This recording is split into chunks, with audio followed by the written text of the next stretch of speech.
Hey everyone, welcome back to the Hoosier Garage. Right now I'm doing something that is probably too hot to be doing right now. It's 91 degrees, I think the index is over 100. I'm taking it slow. So we're not gonna have a great big, elaborate video for this particular week if you're following along as current. What I'm doing is block sanding the epoxy primer and some of the previous body work where we did some more quarter panel or metal work and that sort of thing. You're watching the most unique automotive channel on YouTube, the Hoosier Garage. So I'm trying to get all this smoothed out on this passenger side. A few weeks ago, and I'll put the video link up here in the corner, we did a video on the driver's side doing epoxy 2K primer and then sealing it off with epoxy. That's what needs to be done on this side. Now this side is almost the same, but there is a little bit of a difference. When you get here, you have the two side cargo doors with the windows all the way around, okay? Otherwise, everything else is pretty much the same. So we have to take, in effect that there's a little bit of an edge here. We want to make sure to prep that properly so that the paint sticks around the corners. Little stuff that we don't always think about. And then we have these hinges, sort of stuff like that. Okay. Now I'm not gonna get into this in this video. Probably I'll do most of the work off video, off camera, whatever you want to call it. And then we'll just jump to when we are getting ready to prep some of the other areas and hopefully get it in paint, at least in the base coat of red before winter. I think we can do that. We just need to refocus back on the van as we started with the Duster a while back. And by the way, thank you for following the Hoosier Garage, especially after the Duster. I know a lot of people are into the cars a little bit more than the vans, but this is kind of our channel mascot here, our first project to go public. And so it is a dear part of us. It's going to be a daily driver, and we got some other plans in store for it besides just paint, and I'll let you in on that here in a bit. And that leads us back to this project. Project number 2 is the Duster. And if you're curious what else is going on with this car, besides the previous video of us tearing it down and doing a floor pan, I figure why not show you now on our channel update what's going on with everything. So obviously the floor is out. I've completely cleaned any of the extra metal that was on here from the floor out, and we have a little patch panel to do up there by the firewall. But it's pretty much just ready for a prep and getting all the rust dealt with in the inside the frame rails, on the top of the frame rails where the flanges, where it welds to the pan, the seat brackets, and then we have a little hole over there, or maybe not so little hole, on the rocker panel. We'll have to cut that out and weld in a new piece and then smooth it out, because the floor pan is going to sit right over top of that, and it probably got dirt lodged in there and got moisture, and that's what ate it out. Those are typically galvanized from the factory, but that must have been a little area where it either wore off or it didn't have it to begin with, and there was nothing there to protect it. So probably what happened there, because those usually don't rust on the inside, they'll rust on the outside that you would see the painted area. Okay, so let me show you what else this thing is going to need. And some of it's pretty bad, some of it ain't so bad, but it's another channel mule, so that we can show you that may not have a car as bad. We might be covering an area that you have to deal with, and it'll show you how I want to deal with it, and if you trust anything I do, it might be of use to you. So I think it's safe to start up here. This is the panel I mentioned out. It's the bottom of the firewall. There's a lip that rolls down all the way across there, and that's what your floor panel it butts up to. Well, I had to cut this section out. One, it made it a little easier to get the rest of the floor out since it's in this tight corner, and it kind of wraps around here, which also ends right here. So this is a tight area. There's a lot going on, a lot of intersection of metal there, and that makes it challenging. But we had some pinholes up in here, so the metal was thin, so I went ahead and cut it out. We might have to go up a little higher. This is pretty much a flat area from about here to here until it starts to curve out. So we have a pretty flat area we can replicate there with a little bend here and then do a flange. We'll show you that. But I figured starting here is a good thing to do, because it has a little bit more rust in this area of the car, which you're going to call this whole area the firewall cowl area, okay? The cowl is where all the rainwater and all your air goes through, your fresh air, that sort of thing. This entire boxed in area, it boxes through here and behind this. This is kind of a kind of an idea where it would be inside there. And this is part of it. This air door area is part of it. I can actually put my hand up inside that box as well as over there. It just floats down. It's just to give you runoff from any water that gets in there. The water is supposed to run down on the inside of this boxed area, which is any of this in here, but more or less that area. And it's supposed to drain out a lot of the bottom. Some of it goes into the rocker, and it's supposed to drain out the weep holes. Here's a weep hole. That's not a dent. That's actually a manufactured weep hole, okay? So you have those, and they will get clogged up in a lot of cases, especially if you have a lot of leaves. And you can see in there's a lot of old rotted leaves inside. And this is all accessible through here, through these holes. Although, see my finger in there, that's where it opens up this side, and that's where you get leakage on a lot of these cars when the seals go bad. There's an access hole here, which these have weep holes. It's supposed to run off and out underneath the fender, or on top of the fender when it's bolted in. So a lot of it accumulates here, and you can kind of see it. I get my finger in there, see all that coming out? That's the kind of crap that you get in there. So when you get all that out, everything should flow pretty good, okay? Now what's happened here, this is part of the area too. We had some accumulation up here, and then it created a pocket and rotted that out. So we'll have to cut a little piece of this out, maybe even just make a completely new tab with the hole in it and the curve, and just lay in a brand new piece, and it'll clean up all the metal behind it, okay? Down here, this is a part of it. This is the rearmost edge, and this is bad because it comes down to a taper, and then dirt will get in behind there. If it doesn't completely get out of the car or anything, it'll accumulate right in behind here, and it'll rot this curve out where your door kind of fits up there. So we'll have to make either a new piece here, or maybe get one off of a donor, something like that.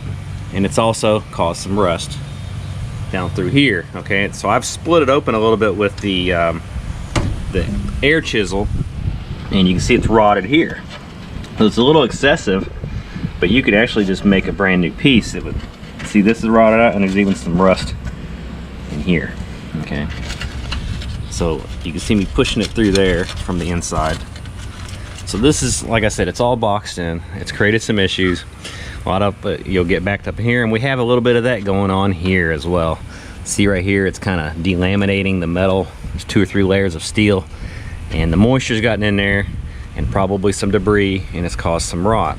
It's not terrible, but we would like to probably build this back up with some fresh steel, okay? And that could just be with a welder, but once we grind a lot of it out, it might create some holes, and we might want to cut it out.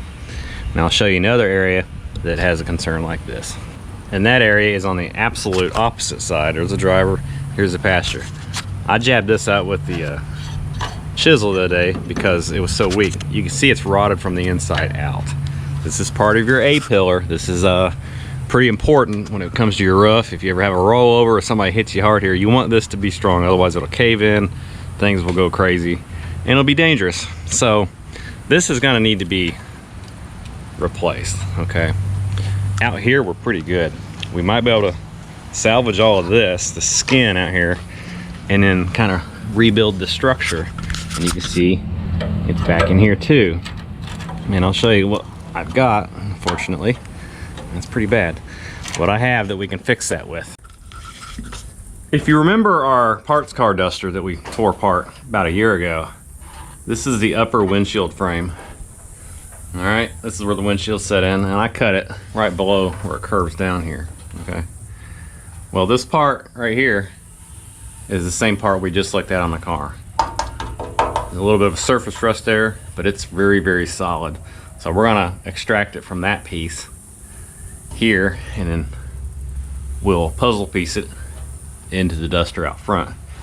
If the part on the other side I first showed you is in bad enough shape, we can do the exact same thing here. This is very solid as well. So good thing we saved that, because there's a lot of engineering going on there that it's much easier to just cut out and splice in than try to recreate it all. When you look at the front, you'll ask what else does it need. There's a bit of a rot hole right here. This little bit thicker bracing that mounts from here and extends to the inner fender, the inner apron, holds it to the cowl. There's a hole there. I cut one of these off of the other duster, so we'll clean it up and we can splice it in. In the meantime, we can take all this section out and clean up in behind there a little bit better. Same thing on this side. It also took a little bit of the inner fender with it, but that's a simple patch right there of just steel, square steel. You can splice it in and smooth it out. But this one's a little worse, and we'll do the exact same thing on this side.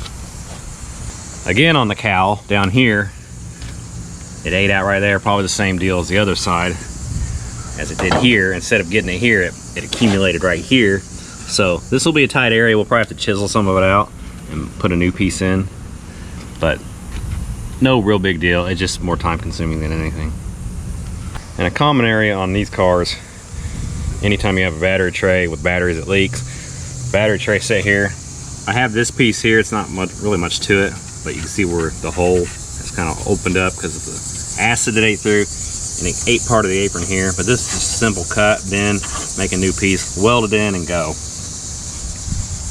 Other than that, out here we're good. Our inner fenders are 99% both sides.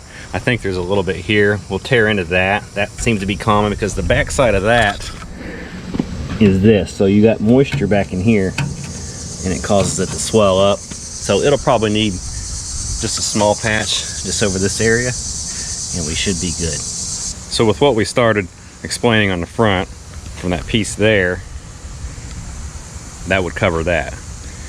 Depending on where you're at on experience, that could be either a lot or it could be simple. It just depends. If you're new to it, don't be too scared of it. Just take one piece at a time. Try to get good with a vise, a couple of hammers, maybe some vice grips, and your piece of metal. And you can get really far if you just play around with it, work with shapes. You can get pretty far and you can do it pretty quick and learn. In the back of the car, we've got stuff like this. This is where your quarter panel, the line should be about here, but that's where it kind of laps over top of the rocker. So that's a common rust area because you get moisture in there. And somebody bondoed this over at one time. And it's not the factory that did it, somebody else did it, and it actually made the problem worse. It held in moisture and it swelled up, and it's eating more of the metal out. So when the quarter panel lower section at least comes off, that'll have to get cleared out, and we'll have to watch for any repair because this rocker panel extends all the way back into here, and you can tell that by looking through the holes here. See this kind of straight edge right here? That's actually the extension of the rocker panel that goes all the way through, and it's all there for strength. And when you get back here, we have a seat belt mount that is completely gone. You can see the tire there, right? So we're gonna have to cut that out. More than likely we'll cut it from this side out here, because you actually have more access down, and it's almost right in the middle of the wheel well. So you have to rebuild that. Same thing over there. We need a smaller piece, but it needs the same treatment. Another thing I noticed, and I've never seen it on any of my cars, you get a little bit of like maybe a moisture area here where some of it will condensate, and you have all the sealant, and it's okay here. But when you come to the passenger side, I have this area here that swelled up. It got between two pieces of metal and started to work away at it. So we're gonna have to cut a small piece out there just to re-establish that so it doesn't continue to get worse. A lot of these cars, I've seen this area rot out. This is where the pop-out window, the seal is. I've seen this piece here that adjoins this outside quarter panel to the inner panel here. That's what this one is here. I've seen these completely rot out, and I've seen that rot out, so watch for that. Same thing on this side. We have some rust in a curb right here. So this one has a little bit of a bad area. That's gonna be a tough area to get, but hey, we're ready for it. Obviously, we have the same thing over here, like we talked on the other side. This one's completely went through. And the lower quarters we're gonna need changed, if not the full quarter. When you get back here, the obvious, although it's not terrible out here on this top edge, is the trunk pan. This area is what really does it in. It's very thin. It's been punched up. I kicked it back down. It's warped, everything like that. So here's your seam right here. This is where this old seam sealer is. It goes back to here, butts up to the wheel well, wraps around here, and here is a lap seam. So it just sits on top of this one here. That's where the piece will have to get removed, much like we did the floor pan. And then the mirror images over on this side. It has a flange down, but this one just laps. It's one hand over the other pretty much. Back here you have a flange joint here. And here, if my fingernail here, that's the top of it. See that line? That's where it butts up to this piece up here. So you'll have to remove that. When you get out here to the box, you can either cut around it, and then when you get all this removed, you can remove it from this side and then continue on through here. Okay. These are your drop-offs or your extensions, your trunk floor extensions. And what they do is they have what you see here. It goes from here to here. It has a flange on it here. I believe there's a flange. Yeah, there's a flange that goes downward there. And then they drop down. That's why they call them drop downs or drop offs. And they basically back up to the quarter panel lower section here. This one's caved in. But we have a new one of that one. Same thing on that side. And we have a new trunk floor, and we have a tail panel, because obviously tail panel is going to need it, right? Pretty rough shape. I have sections of these. I've never seen one this bad. But I have those pieces that we cut off the parts car. We can integrate those in there. Same on both sides. Again, it's more moisture got between the metal, maybe some minerals, and then caused all the swelling to happen there. So a lot of you, I'm sure, are asking, why are you doing this much to a Duster? I have a lot of experience with these cars. And it seems like even when you buy these cars, especially here in 2021, I bought it back last year, you're paying a lot for these cars in really bad condition. Especially if it's a second generation Charger, 68 through 70. Those cars are one of my favorite cars. I don't think I'll ever own them.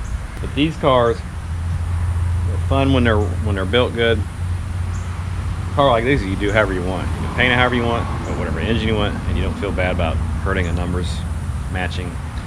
But really, just to begin with, you have to have certain funds to get certain cars, and this is what I found. But hey, we're having fun doing it here on the channel.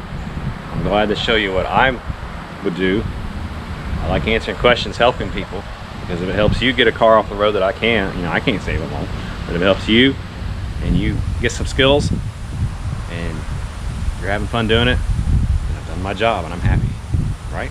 All right, so a few hours later, I went back to just proceeding to sand on this. I'm using 80 grit, and I'm really just doing it. I'm not pushing this here really hard, just getting a nice scuff on the surface here.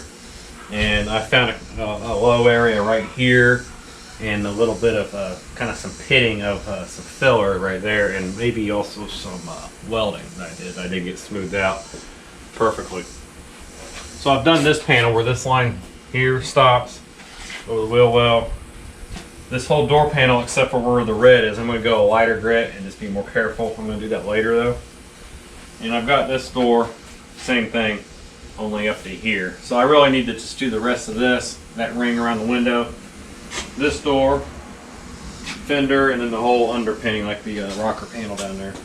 And then what I'll do, I'll knock it down with some 180 sandpaper on a block. Just go through and casually, knock it all down, smooth it out a little bit. And then I'm going to go over it with epoxy primer. Once the epoxy sets, after about a day at least, I'll go over it with 320.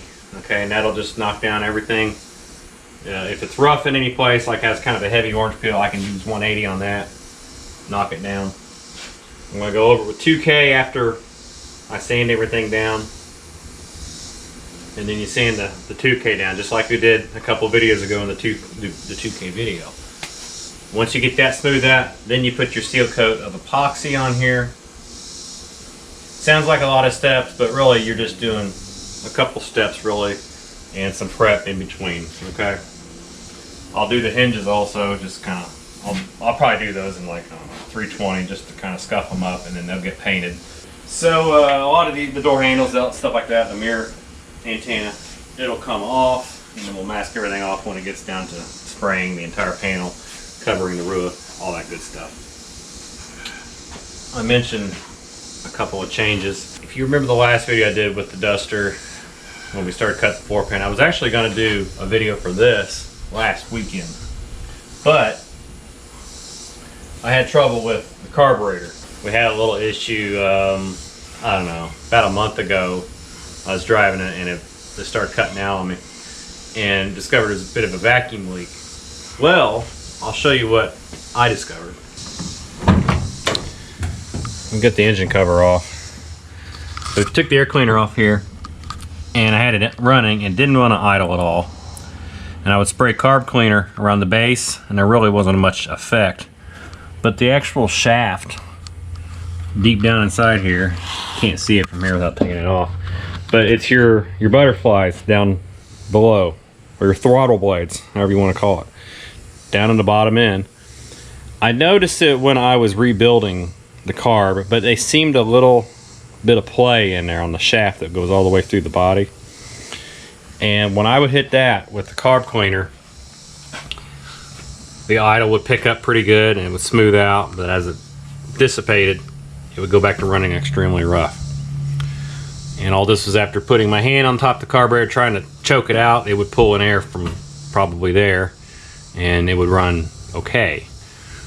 So I knew I had kind of a serious vacuum issue. I checked everything I was spraying on all this, the hoses and everything else, and nothing was really giving me anything until I hit that shaft.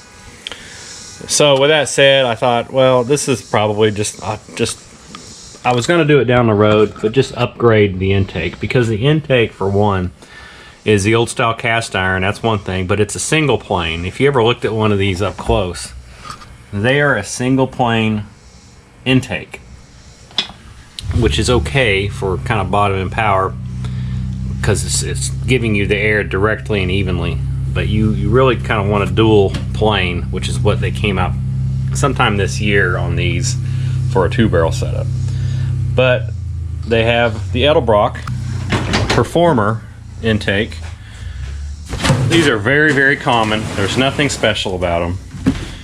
They're basically a slight variation of a factory 4-barrel cast iron intake. They're just in aluminum, and this up here is a little different for the carburetor, and it might have a little bit more of a rise to it. You know, so there could be a little bit of a benefit for power, but basically it's just a good stock replacement and it's lighter. So we'll take a look at it that way. I also ordered a 600 series or a 600 CFM, I think it's the 1405 carburetor Edelbrock. We'll go ahead and put that on to keep it nice and basic, nice and tunable, nothing extraordinary. This is just going to be a driver. I got an EGR plate here I need to clean up, and then we'll put a gasket on it, fill that in. I think the carburetor I got has an electric choke on it. And then of course they give you a couple fittings. They used to be a little bit better about fittings. They give you some of this stuff. This is for your bypass hose up here in the front. They used to be good about giving you plugs if you needed to plug anything off. But, you know, whatever. We'll figure all that out later. We'll get all our parts together first, and then we'll make the swap up there and eliminate a lot of the old school problems, worn out parts, and just have a general upgrade on drivability with a nice little 4-barrel carburetor. So that's in the making. And so with that, just a small update, kind of a progress report, what we got going on, what's to come. Nothing big. It's just I've been busy with work, and it's hot out, and I'm tired. So this is the best you're going to get this week. So if you expected more, I'm sorry. Expect more next week. Thanks for coming to the Hoosier Garage. We'll see you next time. Be sure to visit the Hoosier Garage store for original artwork t-shirts, hoodies, decals, and posters. And make sure you stay tuned for your chance to win and get your ride included in the collection.